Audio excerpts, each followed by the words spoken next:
19/7, 19/7 এটা কি improper fraction, improper fraction তো।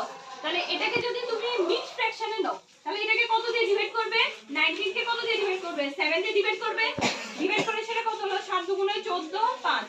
তাহলে এটার মিক্সড ফ্র্যাকশন কত হবে 2 হোল কত 7 হোল 2 হোল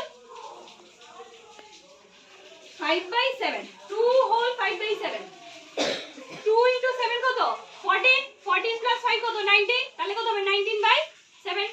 ঠিক আছে, তাহলে এটা হলো মিক্সড ফ্র্যাকশন।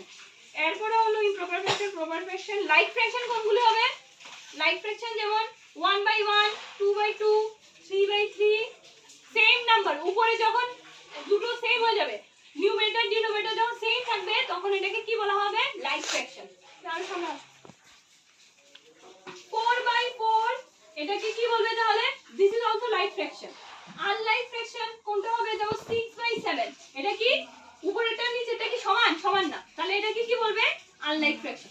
বুঝে গেছে, এটা আমি ফ্র্যাকশন চ্যাপ্টারে দিয়ে এনেছি। এরপরে হলো দেখো তোমাদের স্টপ করো।